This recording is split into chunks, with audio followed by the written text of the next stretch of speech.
Il vescovo ha indetto la seconda visita pastorale alla diocesi di Chiavari. Gesù, scrive nella lettera di indizione, chiede di salire sulla nostra barca per annunciare il Vangelo. Con il secondo semestre la Scuola di Teologia di Chiavari avvia nuovi corsi sulla dottrina sociale della Chiesa e sul dialogo interreligioso, aperte le iscrizioni alle lezioni che partiranno lunedì. Porre al centro la persona, non i bilanci, il vescovo nella giornata del malato ha invitato a fare un esame di coscienza serio nel processo di cura e accompagnamento dei sofferenti.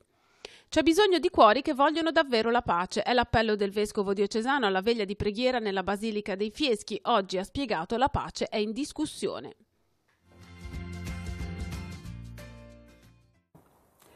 Benvenuti a Noi Chiesa, la nostra trasmissione dedicata alla vita della diocesi di Chiavari. Il vescovo diocesano Alberto Tanasini ha indetto la seconda visita pastorale alla diocesi.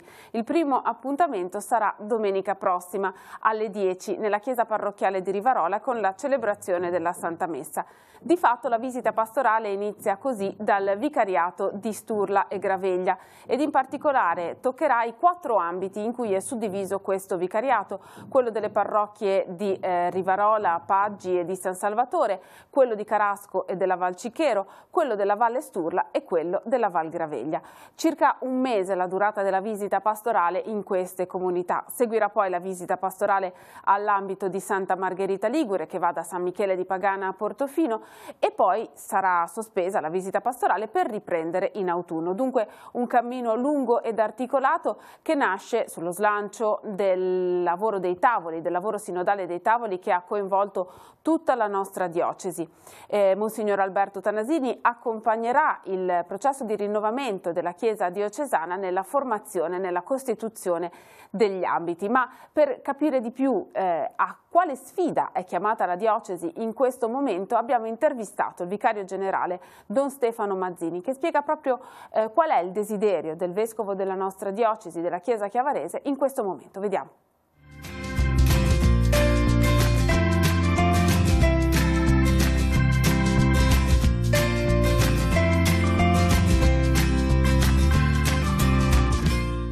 Che cos'è una visita pastorale? La visita pastorale è uno dei compiti che il vescovo svolge ed è quello di andare a incontrare le varie comunità presenti nel territorio della diocesi, con la sua presenza essere segno appunto dell'unità diocesana, del suo essere pastore della Chiesa che è in Chiavari e quindi di accompagnare e sostenere le realtà parrocchiali o le comunità presenti in diocesi. Quanto durerà questa visita pastorale? Questa visita pastorale inizia appunto il 17 febbraio e durerà fino alla primavera dell'anno 2020. Le prime tappe saranno nel vicariato di Sturla e nella zona di Santa Margherita, ma la particolarità, la novità di questa visita pastorale è che il vescovo visiterà le zone per ambiti. Cosa significa questo? Allora, la scelta è quella di andare ad incontrare le comunità parrocchiali, non singolarmente, ma negli ambiti di comunione pastorale. Questa parola è un po' particolare, forse un po' ormai l'abbiamo imparata a conoscere, sono quegli spazi, quelle realtà di territorio dove diverse comunità parrocchiali sono state invitate a lavorare insieme. Sono state definite già in passato e certamente le linee pastorali che il vescovo ha dato l'anno scorso le hanno rilanciate. Quindi il desiderio del vescovo è poter incontrare tutte le parrocchie che si ritrovano in un territorio di un ambito. Questa suddivisione, diciamo, per ambiti è frutto del lavoro sinodale dei tavoli che è stato fatto un po' in tutta la diocesi, quindi c'è un po' il desiderio del vescovo di accompagnare questo rinnovamento della Chiesa locale? Certamente, quello che lui ha scritto nella lettera con cui ha indetto la visita pastorale è proprio quello, no? Il desiderio di farsi presente nei singoli ambiti pastorali per poter accompagnare questo lavoro che si è avviato con le linee pastorali, laddove è già stato avviato, e forse anche aiutare quegli ambiti in cui si sta iniziando questo cammino di comunione. Ci saranno degli appuntamenti più o meno fissi, diciamo, nei vari ambiti che il vescovo visiterà? Sì, ci sono alcuni appuntamenti fissi, certamente c'è un momento celebrativo di inizio della visita in una delle comunità e poi ci saranno alcuni incontri dove il Vescovo appunto sarà presente e che desidera poter essere anche momenti di ascolto e di confronto. Ci sarà l'incontro con il Consiglio di ambito, che forse è una realtà un po' nuova, ed è il consiglio, un po' un consiglio pastorale dell'ambito, che ha il compito di occuparsi di tutto ciò che è comune alle singole parrocchie, promuovere la comunione, le iniziative insieme, occuparsi della carità nel territorio dove si trovano le comunità parrocchiali, e quindi questo sarà certamente un momento importante della visita. Poi incontrerà i catechisti, le catechiste dell'ambito, i membri dei consigli affari economici, e poi ci saranno, a seconda dei singoli ambiti, anche quello che verrà proposto, no? Quindi ci sarà incontro magari con i giovani, in alcuni casi con i ragazzi o i bambini del catechismo, o altri momenti, una celebrazione per gli ammalati. Poi ogni singolo ambito ha preparato in maniera un po' differente la visita del Vescovo. Ecco, ci saranno dei momenti che vengono preparati, ovviamente, incontri pubblici, ma il cuore come si prepara all'arrivo del Vescovo? Perché forse ciascuno lo può attendere, al di là dei gruppi strutturati, diciamo. Sì, io credo che lo si prepara innanzitutto col desiderio di accogliere un po' questa sfida che il Vescovo, non da solo, ma insieme alla comunità della diocesi intera, ha accolto con le linee pastorali, che è quello che è una sfida che, se ricordiamo, nasce ancora dal lavoro dei tavoli, no?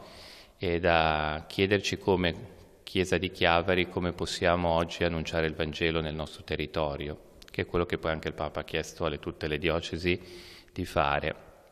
E allora, se c'è questo desiderio di chiedersi come possiamo crescere oggi nel vivere il Vangelo, credo che sia la ragione di fondo. Il Vescovo e noi insieme a lui possiamo confrontarci, aiutarci ad accogliere questa sfida. Mi pare che il Vescovo ci metta la sua presenza, il suo desiderio di dare proprio tutto quello che può dare come sostegno e come invito. È chiaro che noi dobbiamo metterci anche la nostra disponibilità e il nostro desiderio. Sta per iniziare il secondo semestre della scuola di teologia della nostra diocesi. In particolare, in questo momento saranno attivati 2 nuovi corsi. Uno riguarda il dialogo interreligioso e il secondo la dottrina sociale della Chiesa. Le lezioni avranno inizio lunedì. Sentiamo.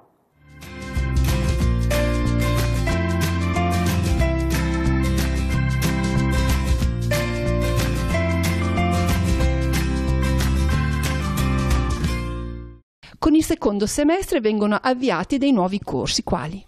In modo particolare vorrei suggerire il corso di Sacra Scrittura, che comprende gli Atti degli Apostoli e la letteratura paolina, che sarà a lunedì sera, e poi un corso di dottrina sociale della Chiesa e sul dialogo interreligioso, che sarà al mercoledì sera, e poi al mercoledì faremo i corsi sui sacramenti che non abbiamo ancora affrontato, e cioè i sacramenti del battesimo, della cresima, poi della penitenza, dell'unzione dei malati, dell'ordine del matrimonio. Per seguire questi corsi qual è l'impegno settimanale? L'impegno settimanale, ogni corso abbraccia 2 ore, che sono praticamente 2 ore di 45 minuti, quindi 1 ora e mezza. Chi si può iscrivere, chi può iniziare questo percorso? Ma avendo già iniziato l'anno accademico, di fatto a questo punto si possono iscrivere solo degli uditori, cioè persone che sarebbero interessati a frequentare uno o più corsi senza neanche l'obbligo dell'esame. Perché avete deciso anche di introdurre questi nuovi corsi? Che tipo di approfondimento viene offerto? Ma alcuni corsi sono istituzionali, quelli sulla Sacra Scrittura e sulla teologia. Invece il corso su dottrina sociale della Chiesa, che sarà condotto dal professor Luigi Baldi dell'Università di Genova, ci sembrava, come dire, urgente e attuale anche per la stagione che stiamo vivendo, quindi conoscere un attimo i fondamenti dell'insegnamento sociale della Chiesa, dalla Rerum Novarum di Leone XIII fino all'Evangelii Gaudium di Papa Francesco. Invece il corso sul dialogo interreligioso, anche quello, come dire, lo sentivamo particolarmente attuale, anche per il lavoro che la nostra diocesi sta facendo di dialogo con l'ebraismo, con l'Islam, e quindi anche questo corso che sarà guidato dalla professoressa Franca Landi, che è docente all'Istituto di Scienze Religiose di La Spezia, iniziando dal Concilio Vaticano II, vorrà un po' percorrere il percorso che la Chiesa ha fatto riscoprendo le altre religioni e l'importanza del dialogo con esse.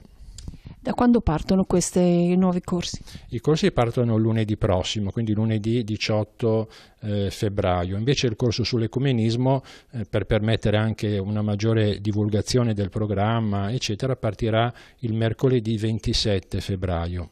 Per iscriversi come si può fare? Per iscriversi bisogna recarsi alla segreteria della Scuola di Teologia, che è aperta il lunedì, il mercoledì e il venerdì dalle 5 alle 7 di sera qui in piazza Nostra Signora dell'Orto, numero 8, l'ingresso del seminario vescovile. Ora facciamo un passo indietro e torniamo alle celebrazioni liturgiche della scorsa domenica. In particolare nella nostra diocesi si è celebrata la giornata del malato. Il vescovo Monsignor Alberto Tanasini ha celebrato l'Eucarestia per tutte le persone ammalate nella cattedrale di Nostra Signora dell'Orto. È seguito un momento molto intenso di adorazione eucaristica. Vediamo.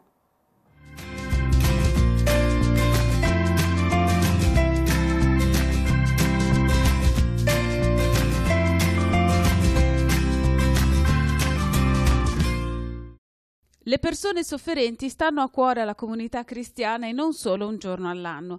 Lo ha sottolineato Monsignor Alberto Tanasini celebrando l'Eucarestia nella cattedrale di Nostra Signora dell'Orto in occasione della Giornata Mondiale del Malato. Riprendendo il messaggio di Papa Francesco, Monsignor Tanasini ha ricordato come per curare un ammalato servano competenza ma anche tenerezza, sull'esempio di Gesù che innanzitutto non si sottrae quando viene sollecitato a prendersi cura di una persona sofferente, e ricordando Madre Teresa che si chinava sui moribondi anche solo per stringere loro la mano nel momento del trapasso, gesto inutile dal punto di vista terapeutico ma capace di donare all'ammalato una morte dignitosa da creatura amata. L'infermo è un uomo o una donna ferita nel suo intimo, non soltanto nel suo corpo.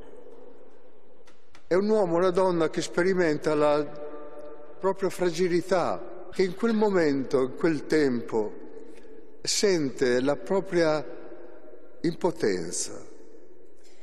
Chi si avvicina con amore, con tenerezza, con attenzione, riempie quell'umanità ferita dell'amore. La gratuità si esprime nel dono, il dono che è più di un regalo perché implica mettere in gioco se stessi, prendere su di sé il dolore dell'altro. Di qui l'invito ad una presa di coscienza seria sulle reali intenzioni e obiettivi di chi si accosta alle persone ammalate. Non basta riempirsi la bocca di umanità, ha aggiunto il pastore della diocesi. È un esame di coscienza serio questo, perché troppe volte oggi la cura dei malati è soggetta alle leggi dell'economia e allora non è più gratuita, ma i malati diventano strumento per affari o per interessi, e ogni nostro impegno sia davvero perché i nostri malati stiano principi, cioè coloro che stanno prima dei nostri desideri, delle nostre attenzioni. Azione Cattolica Diocesana ha dedicato come tradizione il periodo compreso tra la fine del mese di gennaio e l'inizio del mese di febbraio alla riflessione sul grande tema della pace. Dopo un momento di ascolto con il docente Stefano Pasta c'è stata la festa della pace rivolta soprattutto ai ragazzi e infine la veglia di preghiera per la pace che si è svolta nella Basilica dei Fieschi a San Salvatore di Cogorno. Vediamo.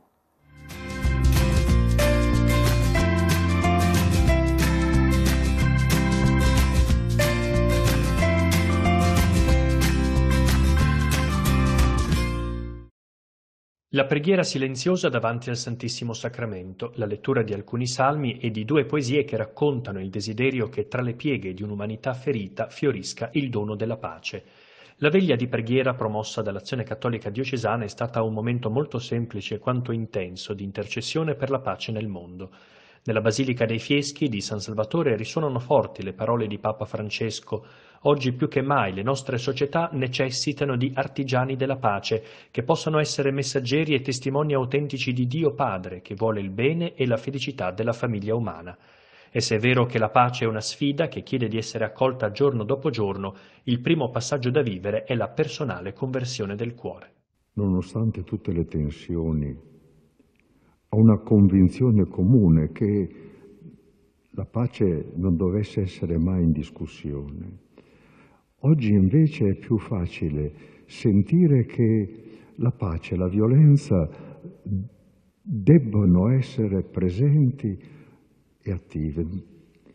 Più che la convinzione ideologica c'è anche questa che risorge, c'è la convinzione del fatto. Tutte le violenze che vengono compiute, tutti i sensi di dominio che portano alla violenza, tutti i sensi di affermazione di sé che portano alla violenza. Tutto questo è di oggi, non di ieri. C'è bisogno di cuori che vogliono davvero la pace, che vogliono davvero la fraternità tra gli uomini. Domenica riparte l'itinerario fra storia, religione ed arte organizzato dal Museo Diocesano. Sentiamo l'approfondimento e diamo la linea a Cristina Oneto.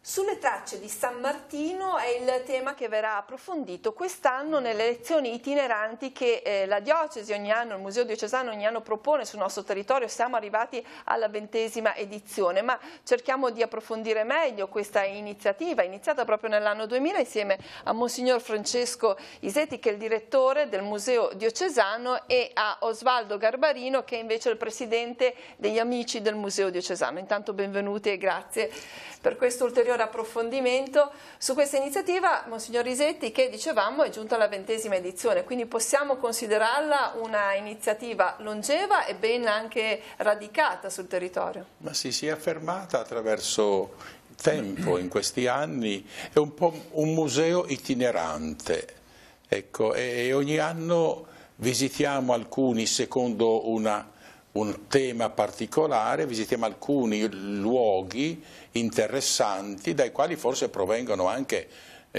qualcuna delle opere presenti al museo. Sono circa 150 opere conservate e proposte dal museo, e qui andiamo a riscoprire secondo temi particolari che sottolineano alcuni aspetti interessanti della storia della salvezza. Lo scorso anno vi eravate posti sulle tracce di San Michele, quest'anno invece sulle tracce di San Martino. Sì, è una scelta interessante da un punto di vista storico e teologico, perché San Michele è il patrono dei Longobardi, quindi una cultura anche cristiana, ma che era inserita in qualche tipo di eresia. I Longobardi non sempre erano retti sulla divinità di Cristo, e invece San Martino è il patrone dei bizantini, che è la corrente orientale con la quale avevano poi i padri della Chiesa orientato sul concilio di Nicea. Architetto Garbarino, quanto è diffusa la devozione a San Martino? Quanti edifici sacri sul nostro territorio diocesano sono dedicati a questo santo? Una decina di quelli che sono sopravvissuti. Probabilmente c'era qualcosina di più, perché alcune chiese si sa che poi durante il Medioevo sono scomparse, e comunque era un culto tipico delle chiese altomedievali e del primo Medioevo, e tra l'altro vicino sia ai bizantini che ai franchi anche, quindi noi abbiamo vissuto, diciamo che il periodo dell'Alto Medioevo è stato un periodo in cui questo culto ha avuto ampia diffusione. Le 10 chiese peraltro dedicate a San Martino ancora adesso sono un numero elevato. per un solo santo. L'itinerario che voi proponete tuttavia toccherà 5 siti in particolare, quali? Ma Portofino, inizieremo da Portofino domenica 17 febbraio, domenica 10 marzo invece andremo a San Martino di Noceto, domenica 7 aprile saremo a Magena, qui a Chiavari, domenica 5 maggio invece a San Martino di Bargone, mentre sempre di domenica, il 19 maggio, ci sarà la chiusura a Sopra la Croce, a San Martino di Liciorno. Se posso dire un qualcosa su questi siti scelti quest'anno, direi che al di là senz'altro dei valori architettonici delle chiese che ci sono e sono importanti anche quest'anno, sono soprattutto i contesti in cui sorgono queste chiese, che sono di particolare pregio, sia a cominciare da Portofino che poi ad arrivare anche passando per Bargone, per Liciorno. Liciorno è un rudere, sono ruderi di una chiesa all'interno di un bosco, proprio al centro della costellazione delle frazioni Sopra la Croce. Quindi ha un suo valore paesaggistico e poi storico, perché devo dire che sono tutti temi che si prestano a sfaccettature storiche particolari, l'uno per l'altro, perché Portofino è Portofino e ci sarà là comunque l'incontro iniziale in cui verranno trattati dei temi tra l'altro molto, molto importanti, come tra l'altro Don Alessandro Giosso tratterà appunto la vita di San Martino in Sulpicio Severo, che è un caso molto particolare di un'apologia di una vita fatta con un santo vivente, e che è una cosa molto particolare. E poi vabbè, la professoressa Polonio, ma poi magari li vedremo anche un po' meglio, però per esempio il sito di Magena è un sito che da un punto di vista storico, come contesto storico, è importantissimo, è uno dei luoghi dove ci sono più documenti medievali che trattano comunque del territorio di Magena. Era un'antica proprietà del monastero di San Siro, dove tra l'altro c'era un'ampia tenuta del monastero di Borzone a Magena, e quindi tra l'altro è una cosa interessante. Bargone è eccezionale anche per la presenza di due chiese che sono citate già in documenti dell'XI secolo, sia l'uno che l'altra, vicine una all'altra. Santa Maria in Riparia è l'attuale chiesa che è dentro il cimitero, e San Martino di Bargone. Quindi con Liciorno e direi anche Noceto, per i contatti con la storia dei Longobardi, oltre i Longobardi, effettivamente si tratta tutti di siti che si prestano a discussioni e approfondimenti proprio sulla nostra storia e sul nostro territorio. Monsignor Risetti faceva accenno appunto già all'architetto Garbarino, alla diversità, pur nella comune devozione. Tra l'altro proprio nell'invito al primo incontro, quello del 17 febbraio, c'è un sottotitolo: una devozione a origini diverse. In ciascuna di questa chiesa in qualche modo il legame con San Martino ha una storia, un suo percorso differente l'uno dall'altro? Certamente sì, come accennava l'architetto.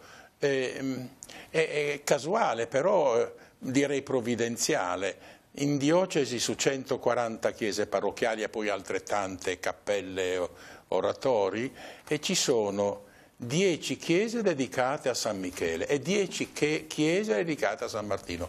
Il numero è casuale, però è significativo. C'era proprio un orientamento, una ricerca, una devozione particolare che ha ispirato queste generazioni, che hanno poi fatto e sostenuto il cammino di fede delle nostre parrocchie. Quindi ci piace davvero attraverso questo itinerario ritornare, restituire in qualche modo alle parrocchie ciò che il Museo Diocesano, che è diocesano ma raccoglie beni da tutte le parrocchie, e questa reciprocità. Quindi direi che il Museo diocesano si amplifica, si apre, non solo apre le porte, ma si estende attraverso questa esperienza degli itinerari che noi proponiamo. Mi pare che sia molto bello questo. Sono itinerari che hanno anche un aspetto importante dal punto di vista formativo, anche per quei volontari che possano in qualche modo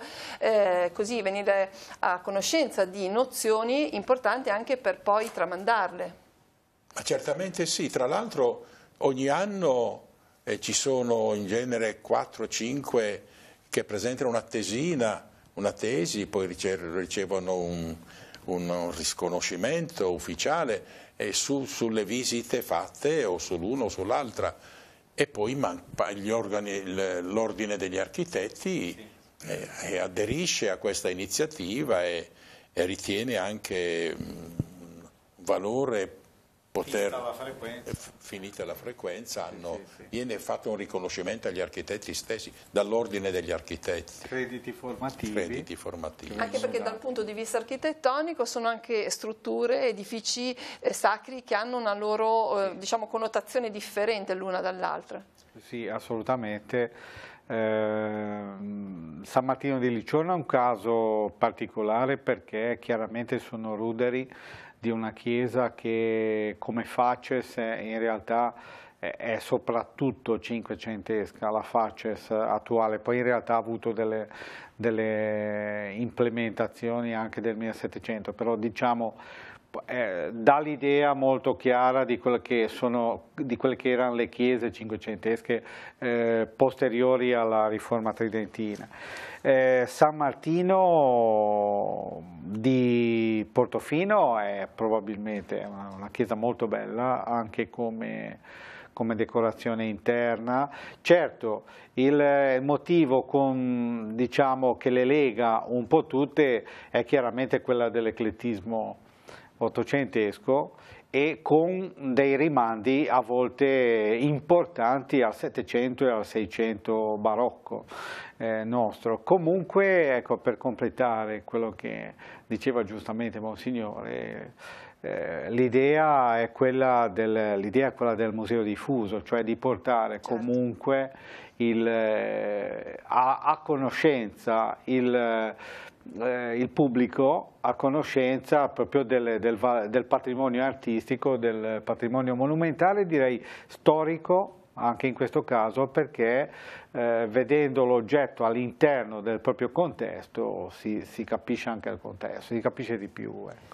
Ecco, Monsignor Lisetti, abbiamo parlato di volontari, abbiamo parlato di architetti, però insomma l'invito che noi facciamo anche questa sera attraverso questa presentazione è rivolto a tutti, perché comunque è sempre interessante approfondire la conoscenza anche della storia delle proprie chiese.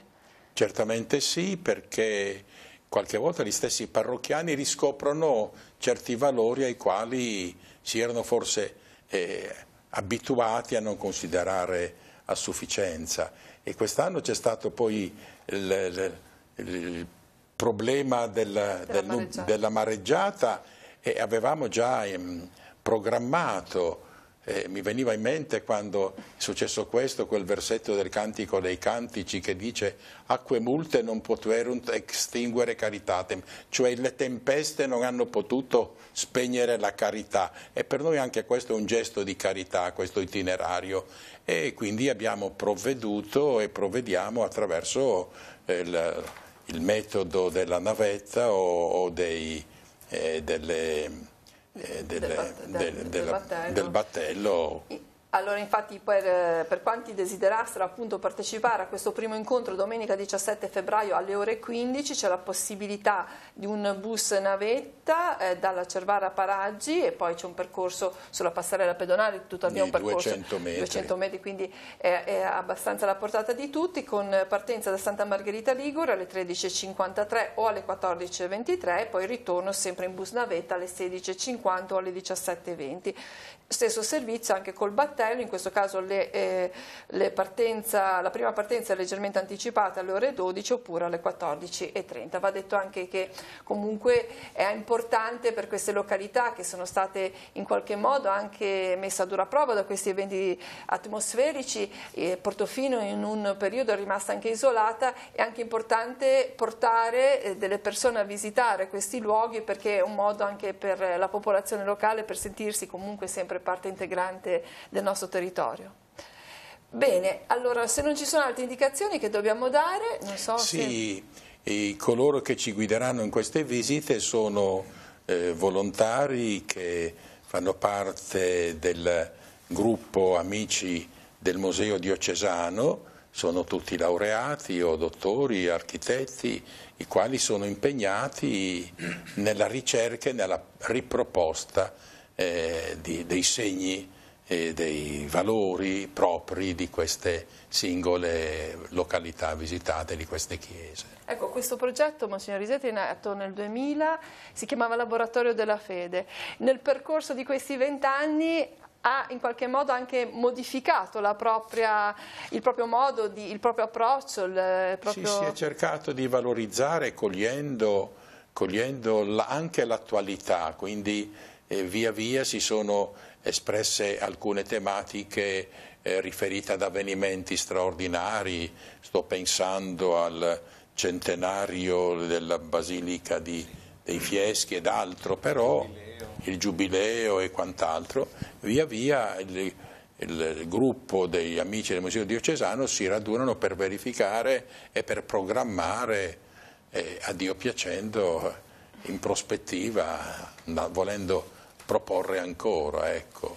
Bene, allora per tutti coloro che fossero interessati, ricordiamo è sufficiente presentarsi nei luoghi degli appuntamenti, comunque voi avete fatto le locandine, ci sono i manifesti, quindi ci si può rivolgere anche al Museo Diocesano eventualmente per avere delle informazioni. Sì. Grazie per averci illustrato questo percorso, buon itinerario allora, buon cammino, grazie e anche a coloro che ci hanno seguito l'invito a partecipare. Grazie, prima di concludere ricordiamo che sono iniziati i lavori per installare l'imponente impalcatura che consentirà di iniziare il restauro conservativo della cupola della cattedrale, primo lotto di interventi di restauro dell'edificio sacro. Per questa ragione, dal lunedì al venerdì, la cattedrale di Nostra Signora dell'Orto resterà chiusa al pubblico. Le funzioni che normalmente vengono celebrate in cattedrale saranno officiate al seminario con gli stessi orari e le stesse modalità. Verranno celebrate il sabato e la domenica normalmente in cattedrale, sebbene aggiustamento ovviamente dovuto ai lavori per il montaggio dell'impalcatura, che riguarda la parrocchia di San Bartolomeo di Serra a Cicagna, che celebra la festa di Nostra. Domenica 17 febbraio alle 15 sarà celebrata la Santa Messa per tutte le persone anziane ed ammalate, che sarà concelebrata da Don Mario Moltedo e da Don Cristiano Princiotta Caridi. I canti mariani verranno eseguiti dal coro interparrocchiale. Così il nostro appuntamento settimanale con Noi Chiesa, la nostra trasmissione dedicata alla vita della diocesi di Chiavari. Grazie per averci seguito, ci rivediamo la prossima settimana.